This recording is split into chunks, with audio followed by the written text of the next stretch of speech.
आप लोगों ने राजा भोज का नाम सुना होगा। बड़े प्रतापी राजा थे। राजा भोज के जो पिताजी थे सिंधुराज, जब भोज छोटे थे बचपन में थे तभी उनकी मृत्यु हो गई।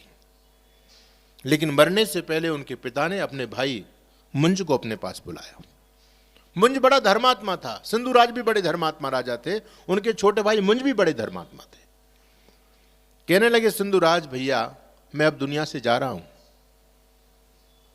लेकिन मेरा बेटा भोज अभी छोटा है, इसको तुम लालन पालन करके बढ़ाना, इसकी पढ़ाई लिखाई का ध्यान आपको रखना है, पाल पोस करके बड़ा करना है इसको, और जब ये बड़ा हो जाए तो ये सिंहासन इसको सौंप देना। तो अभी तो छोटा है, राजा का बेटा ही राजा बनता था, और जब तक सिंहासन आप चलाओ, ये सिंहासन आपके हवाले है, मेरा बेटा बड़ा हो जाए तो मेरे बेटे को सौंप देना। इतना कहकर के पिता की मृत्यु हो गई। मुंज ने अपने भतीजे को गुरुकुल में पढ़ने के लिए भेजा। अच्छे विचार थे, धर्मात्मा व्यक्ति था। बालक गुरुकुल में पढ़ रहा है, वो अपना राज का संचालन कर रहे हैं, लेकिन धीरे धीरे करके संचालन करते रहे। धीरे धीरे मन में लोभ सवार हुआ और उनको लगा कि आज तो मैं राजा हूं, जहां भी जाता हूं वहां महाराज की जय हो, महाराज की जय हो, बड़ा सम्मान होता है। लेकिन ये राजगद्दी मेरे पास हमेशा नहीं रहेगी। वो बालक बड़ा हो रहा है, ये सिंहासन उसको मिल जाएगा, मैं राजा नहीं, मैं तो सामान्य आदमी हो जाऊंगा। अब उसकी जो गद्दी के प्रति जो आसक्ति जगी बंधुओं, तो वो यही प्रयास करता है गद्दी मेरे पास कैसी बनी रहे। आप देखते हैं कि आज समाज में किसी व्यक्ति को गद्दी मिल जाए ना, अंतिम समय तक व्यक्ति गद्दी नहीं छोड़ता। उस गद्दी को प्राप्त करने के लिए यही तिगड़मबाजी करता रहता है कि कैसे गद्दी मेरे से छिन नहीं जाए, इसके लिए प्रयास करता है। ये लोभी तो है, सोच रहे हैं कि गद्दी मेरे से न चली जाए तो क्या करें। बोले भोज इस गद्दी में अवरोधक बनेगा, तो गद्दी यदि मुझे राजा हमेशा रहना तो भोज की हत्या करानी पड़ेगी। जो एक पिता है वो अपने बेटे की, अपने भतीजे की हत्या कराने का योजना बनाता है। मंत्री को बुलाता है, मंत्रीवर तुमको मैं काम सौंपता हूं, जो हमारा बालक भोज गुरुकुल में पढ़ता है उसकी हत्या करनी है आपको। मंत्री ने कहा महाराज कितना बड़ा पाप कर रहे हो। बोले कुछ नहीं है, मैं जानता हूं मैं गलत कर रहा हूं, लेकिन फिर भी कर रहा हूं। दुर्योधन जानता था कि मैं गलत कर रहा हूं, लेकिन फिर भी पाप की तरफ है।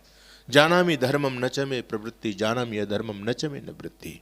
मैं धर्म को भी जानता हूं लेकिन उसके मार्ग पर नहीं चल पाता हूं, अधर्म को भी जानता हूं लेकिन उसको छोड़ नहीं पाता हूं। ये विषय ऐसे बांध देते हैं व्यक्ति को कि व्यक्ति चाह करके भी इनसे नहीं निकल पाता। थोड़ी सी जीवन में चूक हुई, सावधानी हुई तो व्यक्ति गिर जाता है गड्ढे में। मंत्री ने बहुत समझाने का प्रयास किया लेकिन नहीं माने। बोले नहीं, मेरा काम करो तो करो, नहीं तो बताओ, काम तो करना है। बोले ठीक है महाराज, आप यदि चाहते हैं तो हम मार देंगे उस बच्चे को। लेकिन पापी व्यक्ति को विश्वास नहीं होता। बोले मैं कैसे विश्वास करूंगा, मार दिया। बोले आपको विश्वास कैसे होगा बताओ। मुझे विश्वास जब होगा मंत्री, जब तुम उस बालक को मारने के बाद कुछ पहचान मेरे पास लेकर के आओगे। क्या पहचान चाहिए महाराज? मारने के बाद बच्चे की आंख निकाल के लेके आना मेरे पास, तब मैं मानूंगा। मंत्री बोले ठीक है। मंत्री चले गए, बच्चे को गुरुकुल से साथ में लिया, रथ में बिठा करके ला रहे हैं, जंगल की तरफ रथ को लेकर के जा रहे हैं। भोज ने कहा मंत्रीवर कहां जा रहे हो? महल तो अपने इधर हैं।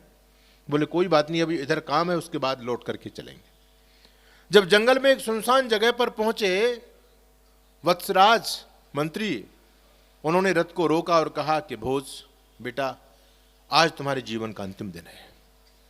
मंत्रीवर क्या बोल रहे हो? बोले हाँ। क्यों?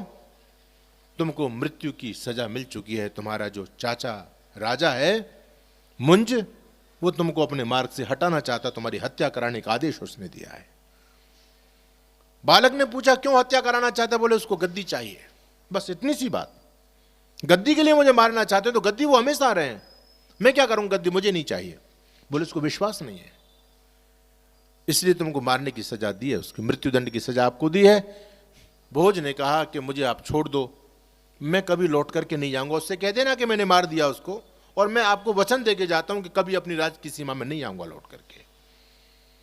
लेकिन मंत्री ने कहा कि मैं मान जाऊंगा आपकी बात को, मैं भी नहीं मारना चाहता बेटा, लेकिन एक शर्त और लगाई है कि मारने के बाद उसको निशानी भी चाहिए, पक्का प्रमाण सबूत चाहिए। क्या सबूत है? बोले उस मारने के बाद उसकी आंख निकाल के लाना, ये भी बोला है।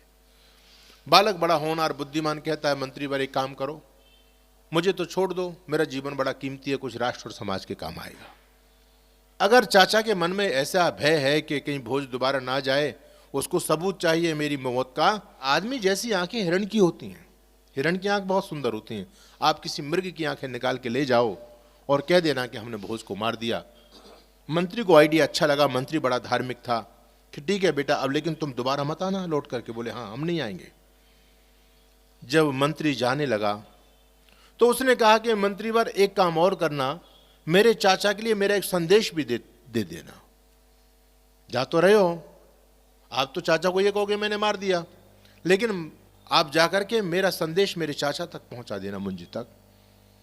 भोज ने पत्ता तोड़ा एक पेड़ का, जिसको भोजपत्र बोलते ना, भोजपत्र, उसका नाम ही भोजपत्र इसलिए पड़ा कि भोज ने उस पर पत्र लिखा था। पहले पत्ता लिया, लेकिन कोई कलम नहीं है लिखने के लिए, तो उंगली को चीरा, काटा, उसमें से खून निकला, और खून से भोज ने उस पत्र पर 4 पंक्ति लिखी संस्कृत में, और कहा कि मेरा ये संदेश मेरे चाचा तक दे देना।